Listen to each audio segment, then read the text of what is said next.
has a good Hi, question. George. Hi, George. What is a witch's attitude towards other religions? Evolution or creationism? Okay, so those are two parts of one question. I really try not to answer for everybody because I'm not everybody's spokesperson. I'm not the official spokesperson of Witchcraft, nor do we have one. Thank goddess we don't. Like Yes, herding it's true. cats. Like herding cats. Everybody's got their own opinion. But I know for myself how a proper witch deals with that, and that comes down to, is that the second line in the Witches Read poetic version? Live and let live, fairly take and fairly give. That all roads lead home eventually. Are some paths more accelerated than others? Sure. Are more paths more creative? Sure. Are some paths more led in a hierarchy where you do as you're told and you will reach the goal? Yes. And though some people see that as purely Western, it's Eastern too.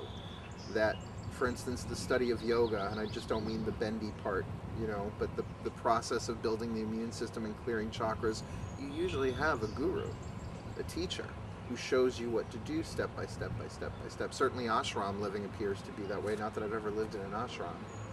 So I think a witch's approach to other religions tends to, well, vary from culture to culture. And individual to individual, I would I assume. mean, there are certainly some religious paths I don't have an interest in. I just do my best to not get too wrapped up in my judgment of them because that doesn't help me or anybody.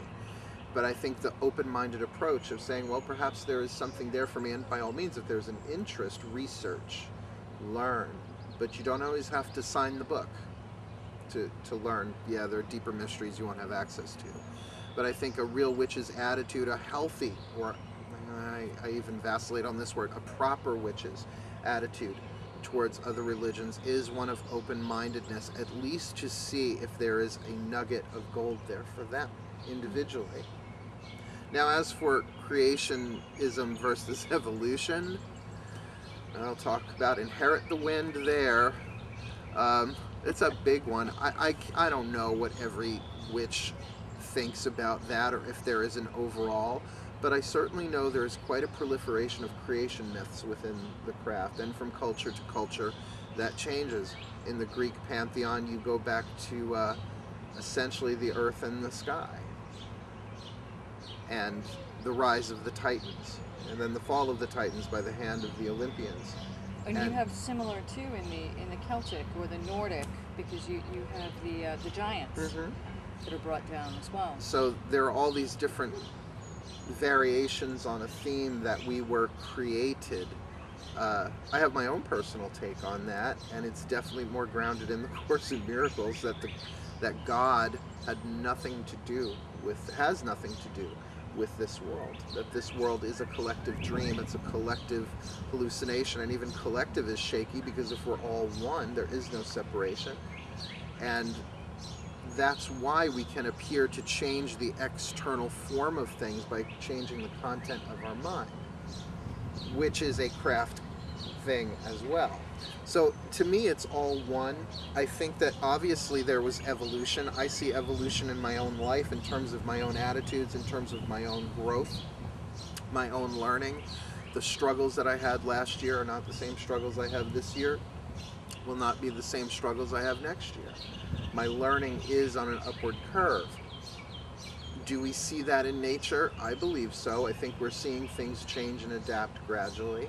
I love that the plants along the side of the road have learned to take in toxins and ground them, which is why you don't really want to use herbs from the side of the road where there's heavy traffic because they have heavy metals in them and things like that.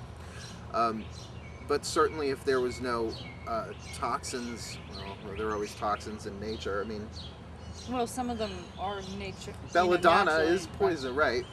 But as far as And digitalis is a foxglove, foxglove, which yeah. is used for the heart. But I do think if there weren't those types of manufactured toxins on the planet, nature would be different than it is.